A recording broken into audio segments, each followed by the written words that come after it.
With great power comes great responsibility. Compromise where you can. Where you can't, don't. Even if everyone is telling you that something wrong is something right. Even if the whole world is telling you to move. It is your duty to plant yourself like a tree, look them in the eye and say no. You move. Never step onto the battlefield of ideas unprepared. Before you enter the fray, you need a plan. And there's no better place to get one than right here on Tactics with host Caleb Colquitt. The Situation Room goes live now on News Radio 1440. Good evening, everybody, and welcome to Tactics, where speech isn't violence, tolerance isn't love, and disagreement isn't hate. As always, we welcome you to the program. I am your host, Caleb Colquitt, here for News Radio 1440, and we're going to go ahead and start off, as we do every day since the quarantine started, with our Alabama coronavirus update. So we'll go ahead and jump into the numbers. This is the latest from the Alabama Department of Public Health. Confirmed cases are 5,572. Total tested remains actually exactly the same as yesterday, 48,387. This is, I wouldn't say super common, but unfortunately over the past couple weeks, something that has become more and more common, that we just either don't do any testing in a day or don't get results back in a day. I'm not exactly sure how that's tallied or why we have some days where it seems like we're doing zero testing, but we have another one of those days now. We didn't move any from yesterday to today. Now, our deaths from the novel Wuhan coronavirus right now are 178, and our hospitalizations statewide 730. So a couple of really interesting things in this graph. This is an increase all the way around, and that's something that's certainly not good, that we're not at some kind of wild, unpredictable, crazy level to where it's unsustainable and we're running out of resources. That is not the case, and anyone that tells you that right now may happen in the future, but anybody that tells you that's what's happening right now, that's simply not true. You can look at the numbers. However, we are on an upward trajectory in just about all of those categories. And I don't just mean an upward trajectory in that we're moderately increasing each time. I mean, we're increasing more than we have increased in the past. It seems like our issues with this particular virus have actually ratcheted up, at least in recent days, the past 2 days to be more specific. So this is an increase all the way around, and that's certainly not something that is good. But let's go ahead and take a look at the overall coronavirus cases. You can look and see the data here. You can tell that there was an increase larger than the day before yesterday, and then another one that gets even larger today. Again, this graph shows us almost a perfect direct incline. We haven't seen a spike. We haven't seen a massive shift, but that's looking at it overall. The past few days have seen some increases. I'm not sure exactly what to attribute that to or why it's happening, but you can look and see that our cases actually in the state of Alabama have increased by a degree greater than they were increasing, at a rate that is higher than they were increasing just a couple of days ago. And so that's certainly not something that is good for us. We're still up a little bit compared to those previous increases, and I'm not exactly sure why. Because based on everything that I'm looking at, there is no scientific explanation other than maybe people have decided that they don't want to social distance anymore, or the protocols that were being followed are not being followed. That's the only thing that I can think of, but I have no hard evidence to back it up. That's just speculation at this point. It's equally possible that people have not been doing that, and people have been continuing to adhere to the guidelines. Maybe some people are getting stir crazy and getting out a little more often than they were. And also keep in mind that if they're testing positive for this virus and we're seeing an increase in the positive cases, that means that this isn't something that has happened if people have changed. Whatever the X factor is that is causing our numbers to increase is not something that happened in the past 2 days.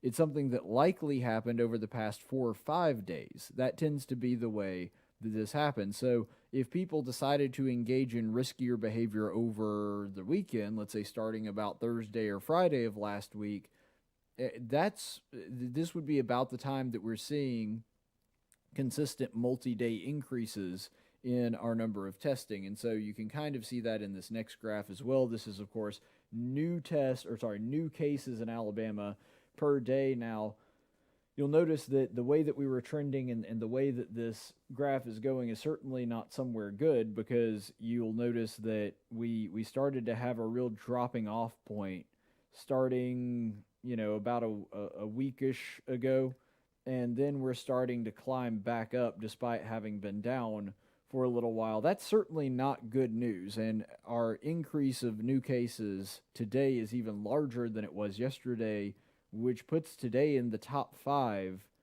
days that we've had the most new cases in the state of Alabama. So it seems as though the indications are that we are heading in the wrong direction and we have not peaked yet. That is the only logical conclusion that I can draw from the numbers right now. It's not the biggest we've ever seen. It's not the most we've ever seen. But if these are the numbers, then that does lead us to believe that the increases that the leveling off that we saw earlier is simply not happening. Now, maybe that leveling starts off and it starts at the new higher level that we're at now. But either way, the leveling trend that we saw previously for the past week or so that we talked about, that simply has not happened. And so it looks as though the numbers are continuing to increase. All of those are bad things, but they are not things to get really worked up or lose any sleep over. This may be, because I want you to check out the most disturbing out of all of the trends that we're seeing right now. This is the death rate. And we're looking specifically at deaths in Alabama. As I mentioned earlier today, we have 178 deaths as of today. This chart really helps to put that into perspective, because a week ago today, we were at not quite half, but also not real far from half of where we are right now. So that's a substantial increase in a short amount of time, and you will notice that starting about the 16th, so from the 16th onward, we're seeing a pretty substantial increase that is relatively steady in all of that time, except for the 3 days over the weekend, which, again, we talked about this yesterday. Not sure why, but the death toll just seems to take a break on the weekend. It only seems to work Monday through Friday like many of the rest of us. And so the death toll you're seeing a substantial increase after that weekend lull, and then you're seeing an even larger increase today. When you have back-to-back highest days of the death toll from this virus, that's not a good sign. Now, granted, the increase yesterday broke the record from, I believe it was about 13 in one day to 31 in one day. Now, that's a really big, that's not just breaking the record, that's obliterating it. Today's was not nearly as bad in the sense that it didn't destroy yesterday's record. Going from 31 new deaths to 34 new deaths is certainly not a good thing, but it's also not something that's mind-boggling. So that being said, the thing that is worrisome about the death increase and the fact that back-to-back we have set new records for the death for the new deaths taking place in the state of Alabama. One big thing that it does is it erases yesterday as an outlier. Because, and I said this yesterday, it's very possible that the high death rate yesterday, 31, not the death rate, the new deaths, sorry, make sure I'm getting this correct, and I don't want to mislead anybody.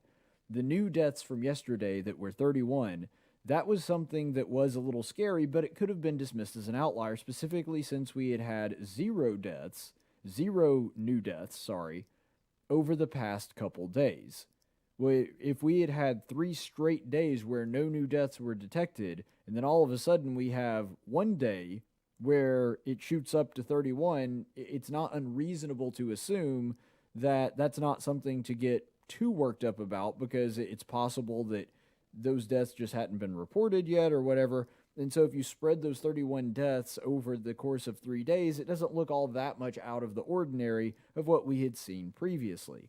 the fact that we had 31 on one day and then 34 the very next day in new deaths, that suggests that that is not what happened, that there really were, or at least there were likely 0 deaths in reality, not just because of lag on recording, that there really were 0 deaths in reality due to this virus over the weekend, and then in 2 days we went to 31 and then 34, meaning in the past couple days we have had 65 deaths over the course of 2 days.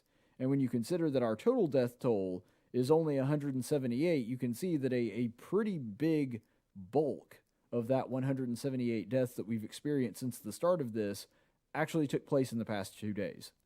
Now, hopefully that is not a trend that continues. Hopefully that is something that goes by the wayside, but that is what it seems to be climbing right now, and we need to do something to address that.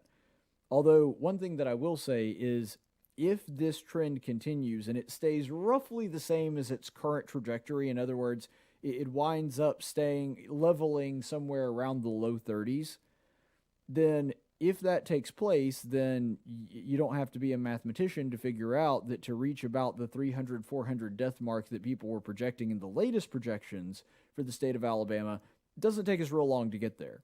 In fact, if that takes place in roughly a week, we would be right around there, a little less than a week. So that would put us more or less on course with saying that this week or next week is going to be when Alabama peaks, and then it's going to start to die down. That's certainly possible, and the new numbers would coincide with the latest projections. But certainly it would be significantly better for us to go ahead and start working our way down now. Hopefully that is the case, and we don't have 3 back-to-back days of a new record being set on that. Now, some interesting news on this topic from the standpoint of different parts of the state and where this is going on.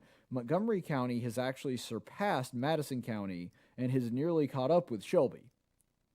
So you may remember, and we reported on this a little bit, that Montgomery County initially,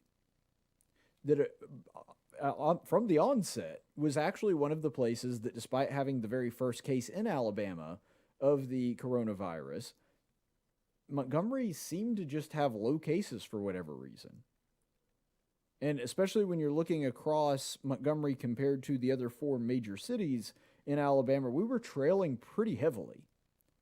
And that's really kind of starting to catch up with us, because Montgomery County now has 253 cases. And to put that into perspective, Madison County, the home of Huntsville, has only 204 cases, despite the fact that their city size is roughly comparable to ours. And so that means a larger percentage of Montgomery County's population has been diagnosed with and has a confirmed case of this virus. And Shelby County, which, of course, a lot of people that actually work in Birmingham do live in Shelby, and so it's a very densely populated county, despite the fact it doesn't have a major city in it. It's basically all the suburbs from around where Birmingham is. It's basically our version of Elmore. So Montgomery has Elmore, Jefferson County, Birmingham has Shelby County. And Shelby County, despite being one of the hardest hit places in the state early on, now only has 277 confirmed cases compared to our 253. So it would not be a stretch to suggest that within the next few days, maybe 4 or 5 days, as long as trends stay consistent, that Montgomery County would wind up surpassing Shelby County. And granted, Montgomery County, we're comparing raw numbers, not per capita, and Montgomery County does have significantly more people than Shelby County, so I'm not trying to compare apples to oranges. I'm laying all that out on the table so that you know that gives you some proper perspective to understand what these numbers mean. But it is significant that Montgomery County, who initially had been doing quite well on it, now not so much. We're doing about what you would expect, as opposed to doing significantly better than the rest of the county, or rest of the state. And then another thing that's really interesting, when you're looking at the county by county measurements, Mobile has actually surpassed Jefferson County in raw numbers, which is really interesting because Mobile now has 755 confirmed cases, and Jefferson County has 723 confirmed cases. So looking at these two counties, it is really interesting that Mobile actually now has more. And Jefferson County, you may recall, has more people than Mobile County. So they have a smaller number despite their population and despite them being a hot spot in the very beginning of this. Now, what does all that mean? What it probably means is that Jefferson County was indeed a hot spot. And the reason that it was a hot spot actually might be part of the reason that it is no longer a big deal. Because that probably means what happened in Jefferson County is pretty much everybody got it. And because pretty much everybody got it, you had a whole lot of people that were asymptomatic, and you already had a whole bunch of deaths, and you already had a whole bunch of confirmed cases very early on in this process. And since you had that very early, now a whole bunch of people in Birmingham are over it or immune to it or unfortunately have died from it. And now what's going to happen in Mobile County is that it and other major metropolitan areas in, well, metropolitan may be a little bit overstating the city size, but you know what I'm saying. The major cities in Alabama are going to start to catch up because Jefferson County likely already hit its peak. The rest of us probably haven't.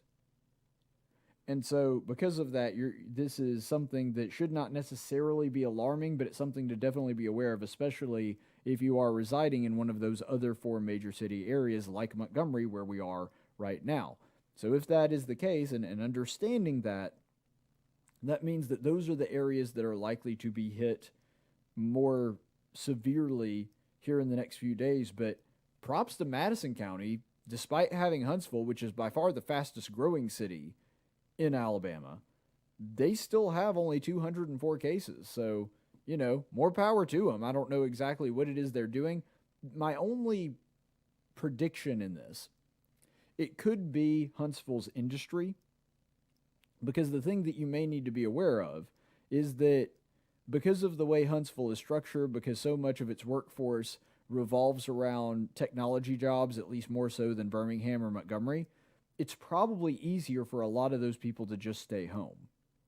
It's probably easier for a lot of those people to do some kind of work from home, and because of that, they aren't spreading it. Now, that's just speculation, that's just a theory, but it's the best thing that I've got right now to explain why Madison County seems to be faring so much better than the other counties that house one of Alabama's biggest cities.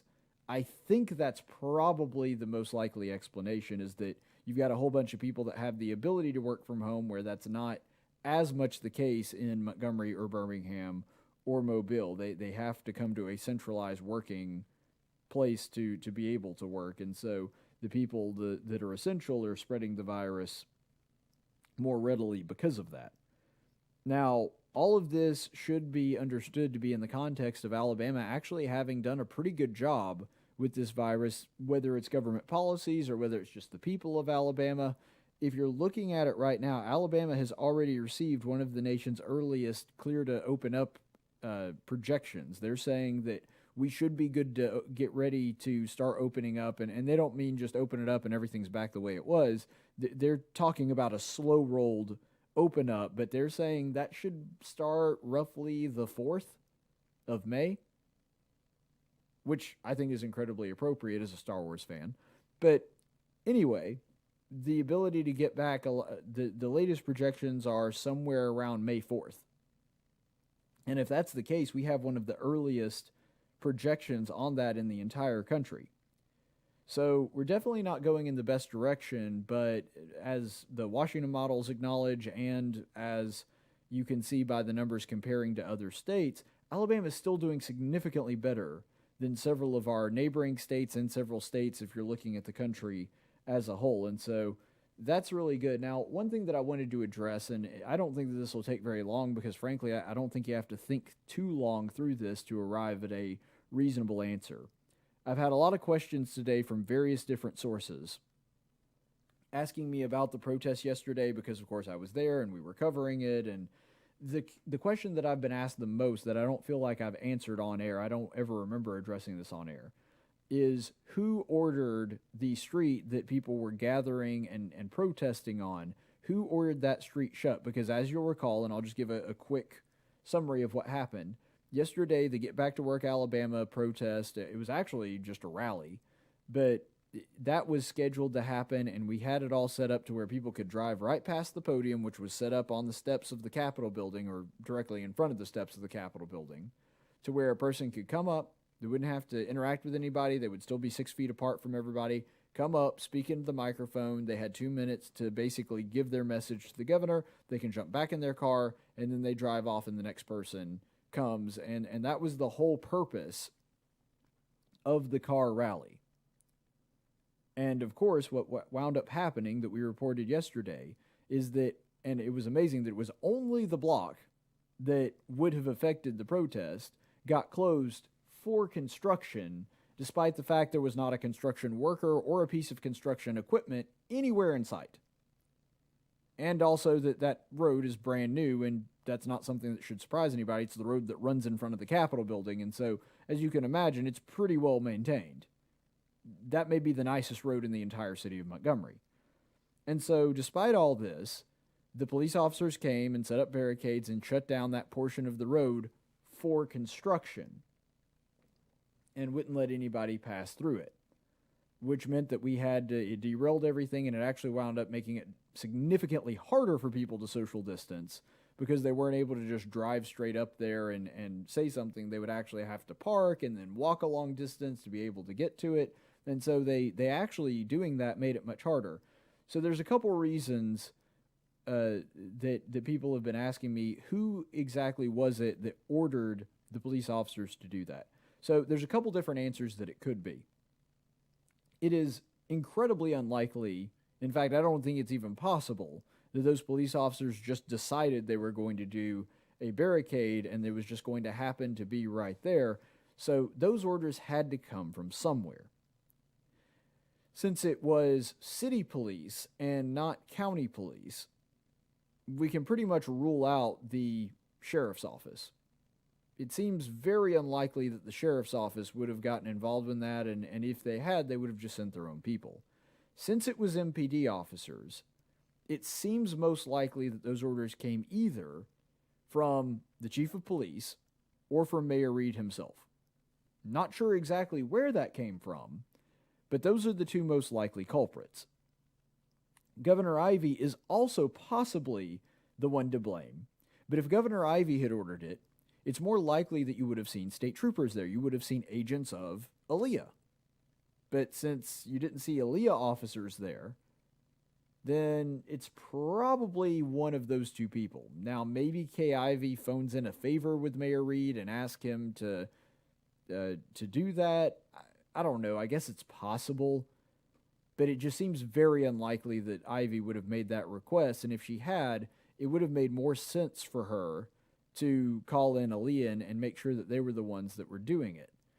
And so because of that, and because it was a city street, and because it was city police that were orchestrating this, I find it far more likely that it was either the chief of police or Mayor Reed.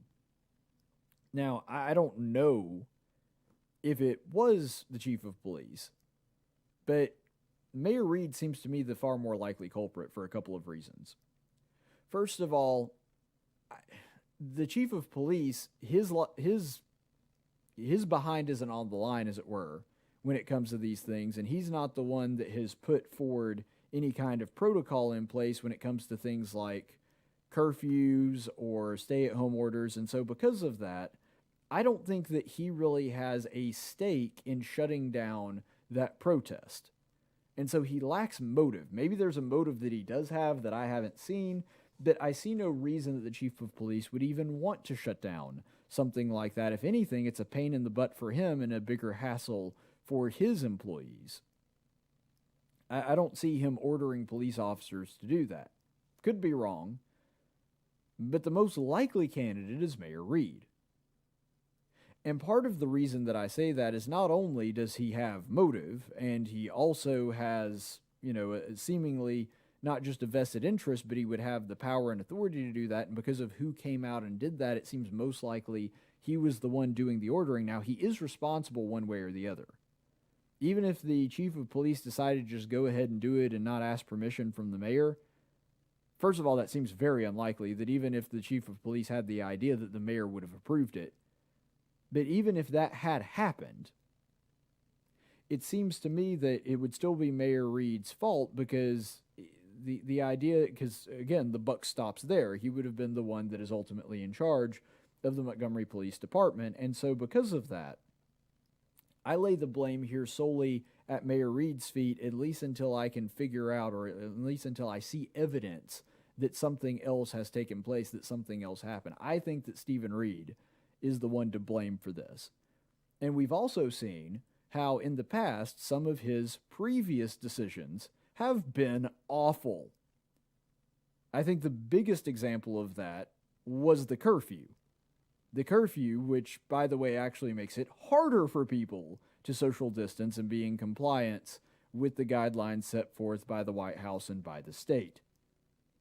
And Mayor Reed is very much a showboat. He does things that don't make any sense or are impractical, but that he believes will paint him in a good light. I mean, the guy, he's a politician, and I'm not necessarily saying that he's the devil because of that. Politicians tend to do things that paint them in a good light with with the voters, and I think that's what Mayor Reed was trying to do here. He thought that this would be something that he just didn't want the visual of people gathering in mass and protesting up there right in front of the Capitol, but what he didn't realize and what he did not count on is that his actions, if this was indeed him, actually made it less safe and made it harder for people to social distance, just like his idiotic curfew. The mayor has implemented a number of really stupid strategies to try to do this, and I think it's more he wants people to think that he's doing something more than he's actually doing something productive. If you've ever read the novel Gilligan's Island, there's the group of people that he runs into that they have to always look busy. That's one of the rules. That they don't actually have to produce anything. They just have to appear to be busy. And that seems to be a common theme with Mayor Reed's decisions, is that he would rather look like he's doing something than actually do something productive. And in this case, I think you could also argue it was a constitutional violation of multiple of the freedoms granted by, or at least acknowledged by, the First Amendment in the Bill of Rights. So I could be wrong, but I think Mayor Reed's to blame for this one. Ultimately, the buck stops there, and it just seems he's the most likely culprit, especially considering he has a political motivation in being very much he doesn't want the visual of people doing this in his city, and it just seems to me like he has means, he has motive. If you're looking at this from a criminal standpoint, he is by far the one, he is by far the one that the evidence seems to stack up most in his favor. So I can't definitively say he was the one that did it, but if you're looking at all of the probable suspects, pretty much every finger points to Mayor Reed on that one. So that's going to be our show today. I got to jump off here and get to my Bible lesson for tonight.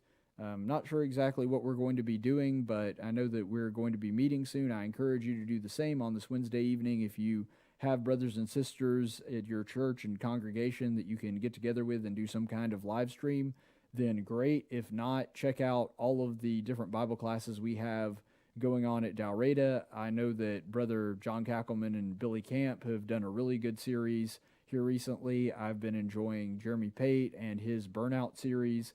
And of course, tonight we have our regular minister, Doug, who's going to be presenting something on the patriarchs. I don't remember exactly what his subject matter for this week is, but as always, I'm sure that it will be very insightful. So if you don't have anywhere to go tonight, if you're not able to attend a Bible study, you can do that. Or you could also do this alternatively. I've also got a series going on right now in 1 Samuel, if you'll go to my page on YouTube and look through some of my chaplain's reports. And you know, we don't really delve into politics much there. It's usually it's focused on a Bible study. We may bring something from the news of the day in, but it's always as it relates to the Bible story. We don't shoehorn in politics on that. So if you are interested in that and interested in looking at some of those Bible studies, that's another great resource that you can use, another place you can go for that too. So thank you for listening. That's going to be our show for the evening. In the meantime, stay the course, friends. Tactics is a production of News Radio 1440 and Cumulus Media Montgomery. Opinions expressed on this program are those of the host and do not necessarily reflect the opinions of Cumulus Media or our business partners. Graphics by Jessica Dawson. Video production by Jackson Dean. Broadcast studio provided by Faulkner University. Location studio provided by the Dalraida Church of